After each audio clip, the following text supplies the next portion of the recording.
Assalamualaikum to Dr. Zairi. My name is Nornajihah Zulkifli. My matric number is 265191. Okay, so I would like to explain about the background of the scholar that we choose, which is Umar CHAPRA. Dr. Muhammad Umar CHAPRA is a Pakistani Saudi economist. He was born on 1 February 1933 and grew up in Karachi. He completed his study at University of Sindh in 1950 and followed his postgraduate and postgraduate degree in commerce at the University of Karachi in 1954 and 1956 respectively.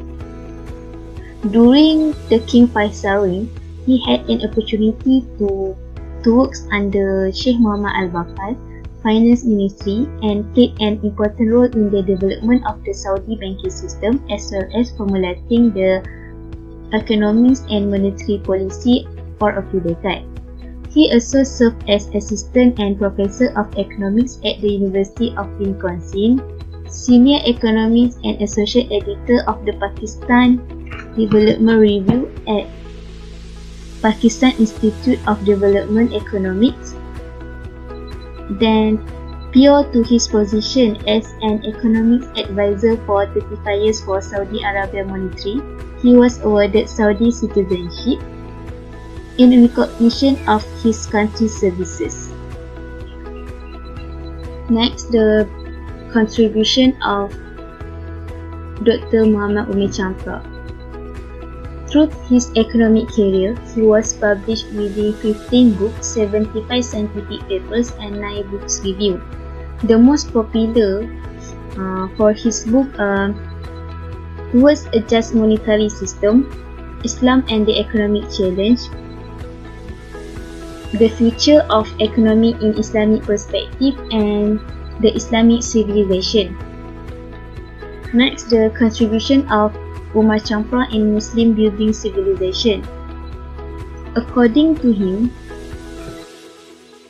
the model of the development of Muslim civilization is based on the economic and its component. For example, market, financial and monetary system, private and public sector, focus on realizing efficiency and justice in the use of resources, human aspect and all institutions that influence civilization. Then, Muslim civilization can be shaped by the reorganization of society through the improvement of education and technology, the development of personality and the unity among the societies. According to him, to build the Muslim civilization is based on the vision of Islam. It embodies the morality that intertwine through the strong brotherhood ties. Last, the foundation of faith. It's discussed to difference according the Islamic civilization and other civilization. Next, the contribution of Umar CHAPRA is based on the Islamic and economic development. According to him, Al-Falah is a main goal to Islamic development. In the Dr. Muhammad Umar CHAPRA perspective, he not directly reject the Western concept in the Islamic civilization, but and adopt the concept of the Islamic concept as a whole, but it minimizes the use of instrument concept in the Islamic development. Then, the process of Islamic economy development must be taken in slowly to ensure the economic stability. So, the elimination of the Western concept has to be gradually eliminated. Finally, to make sure it fair and equally among the sectors, the allocation of scarce resources and credit allocation are equally distributed to each sector that require this to achieve the well-being and social economic and to achieve the main goal, which is Al-Falah. Thank you.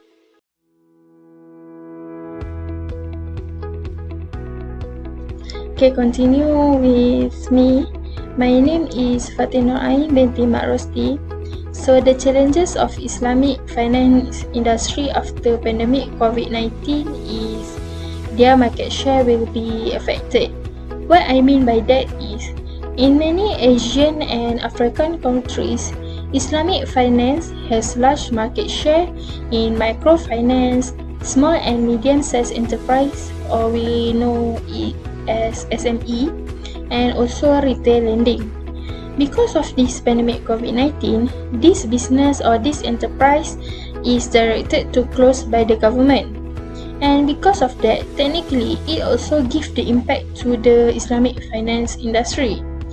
In order to solve these challenges or this issue, we can implement UMAR CHAPRA to solve it. UMAR CHAPRA has proposed a monetary policy mechanism that consists of 6 elements, which are: first is target growth in money supply, second is public shares of deposits, third is official mandatory reserve, fourth is credit limits, fifth is value-oriented credit allocation, and sixth is another technique that he stressed the importance of morality as the key to all the technique that he have been proposed. This policy can give benefit to the business and community, as well as it also can give the benefit to the Islamic finance industry too. This thought is actually proposed by UMAR CHAPRA because of poverty and disparities of developing countries. Because of that, I think this thought is also can be applied in order to solve the issue that happened to Islamic finance industry after COVID-19 occurred. So that's all from me. Thank you.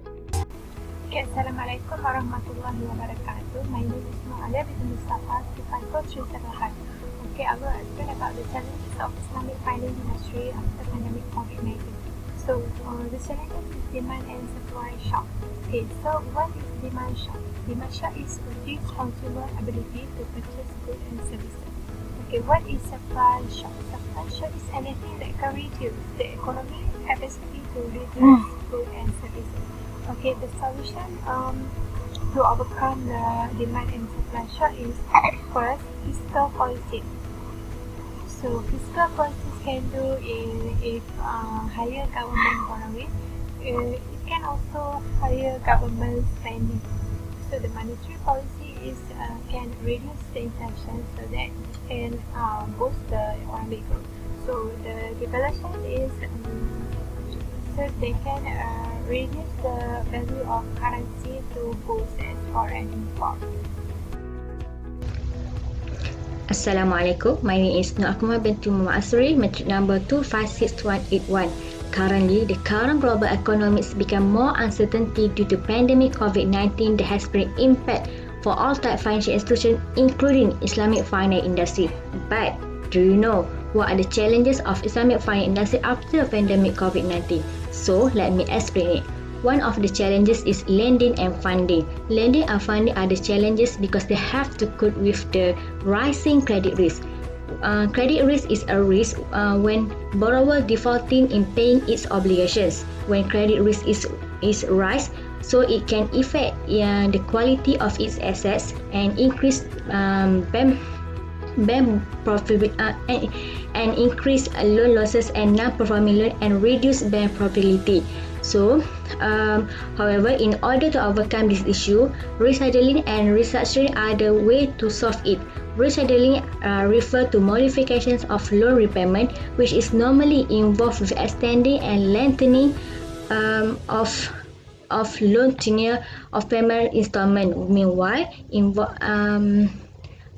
Meanwhile, restructuring refer to modification of principal terms and conditions. Moreover, our Ministry of Finance already announced of 6-month moratorium period for loan and mortgage to help the customer to easy in their cash flow. So, but according to UMAR CHAPRA, in terms of rescheduling and restructuring, Islamic banks should know the Sharia rule and principle do not allow to refinance debt on the basis of renegotiated higher markup rate. But debt rescheduling or restructuring arrangement are allowed, which is without an increase in amount of the debt. For example, in usage of murabahah, Islamic bank cannot charge on extra amount for extending date of payment, which in terms of rescheduling. So that's all from me. Thank you. So, the conclusion is UMAR CHAPRA is a very great economic scholar because as we can see, his contribution still can be used until today. As said by my friends, 3 challenges of COVID-19 which are market share are affected, demand and supply shock, and lending and funding can be solved by using his thought. We must appreciate his contribution and also his existence. Okay, that's all from us. Thank you.